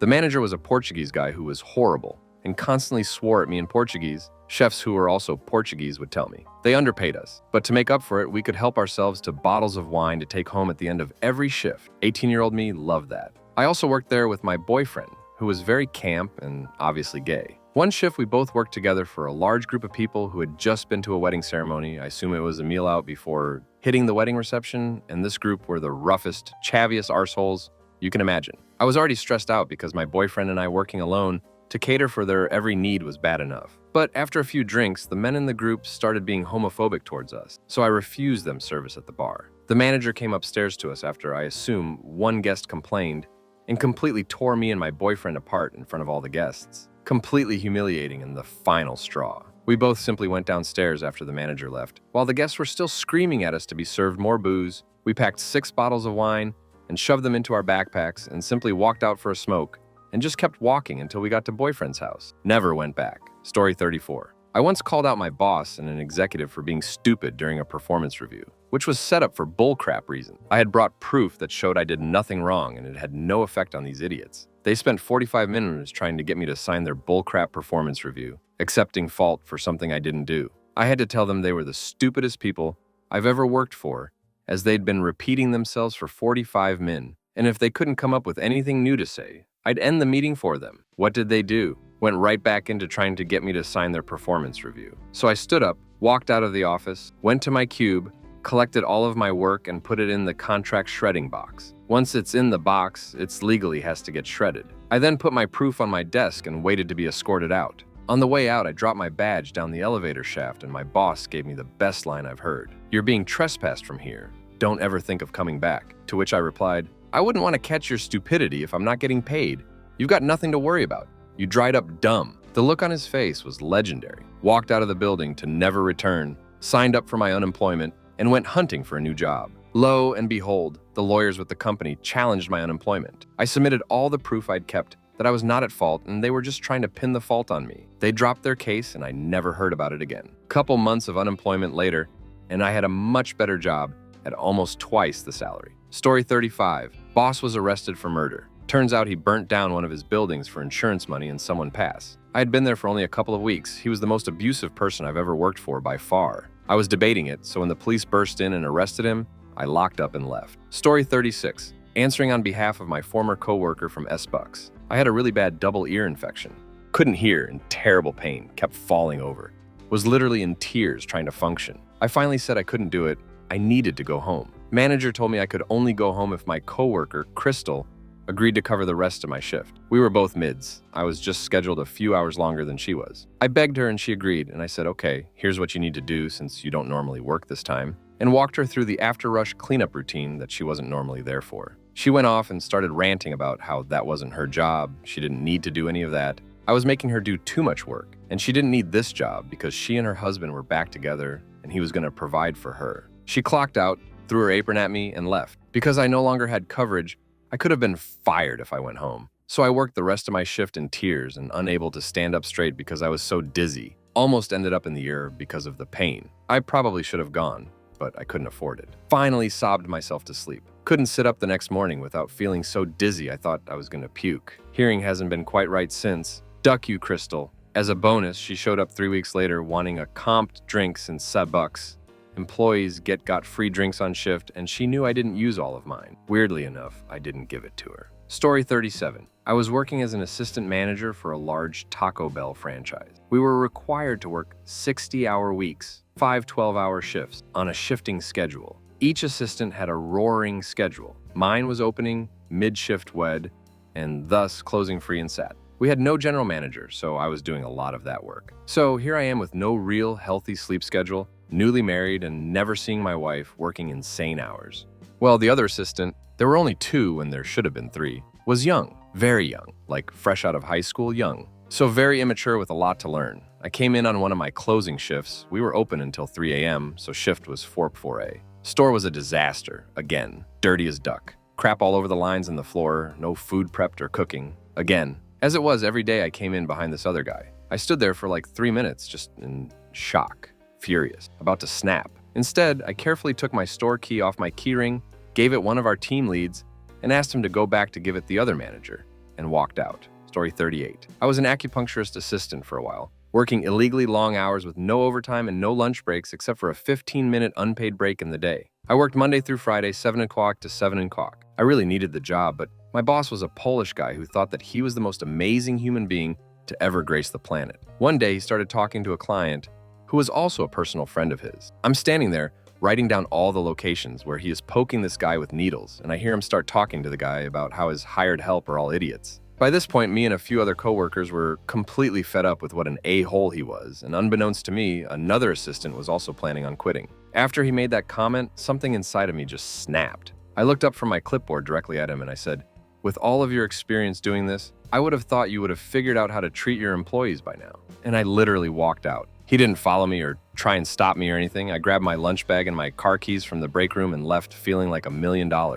Got a text from my coworker the next day, essentially saying goodbye, and that it had been fun working together because he quit right after I did without even knowing. So at least that a whole boss was short-staffed for real the next day. About 6 months later, I drove by that place and it was shut down and for sale, which definitely gave me some petty satisfaction. Story 39. After being out of work for 7 months after the crash of 2008, I took a job in my field that paid much less than I was accustomed to. But it was another facet of the industry, so I decided to get paid to learn. The owner was a tyrant and treated everyone like crap. His own kids even quit working for him. I knew it would only be a matter of time before he got to me. I had a new job lined up and was about to give notice when one of my coworkers came to me and said he had found a small barrel of liquid laundry detergent that we had missed counting when we took inventory a month earlier. I went to the owner to let him know, and he turns to me and says, "Your 6-month review is tomorrow, so be prepared." So I say, "Your 6-month review is right now, mother ducker, and I'm firing you." I went on to give him a fresh perspective on himself and how actual human beings act towards one another, and how pathetic one must be to drive their family away. He had to stand there and take it. He turned 5 shades of red, and I knew he wanted to swing at me, but he knows I would have beat him within an inch of his life. So he no choice but to stand there and get what he deserved. I then threw the keys to the place into his chest from 2 feet away and left. All of this went down in front of the hot secretary, which made it extra glorious when I saw her grinning from ear to ear when I walked out. Story 40. My tasks were to take photos of people in the park and make souvenirs. And after visiting the park, take money for services and give out a magnet mug with a photo to visitors. I worked for a few days and showed a good result, so I was disbanded in another park, which was closer to home. There I got a new supervisor who on the first day began to re-instruct me. Based on the conversation, I realized that this girl is a complete Karen. She proudly told how she rudely reprimands employees for the minimum shortage. Some consumables are simply difficult to take into account. Delays and damage to the company's property, even if the employee is not guilty of this. I still remember the final drop, she. There are two managers working at this point, me and my colleague. He's too careless about our work. Recently, his employee accidentally broke the lens because he was pushed by a visitor, so the colleague defended his employee and did not even write him a fine of $700. This is wrong. I absolutely do not care about the reason why the equipment deteriorates. If it is broken, it is the employee's responsibility to fix this problem. Then she asked me to show her skills, to which I replied, I don't think it's necessary. I'm leaving. I do not want to work under the guidance of such a callous and unemphatic person. I didn't regret my decision a bit. I think I just saved my energy.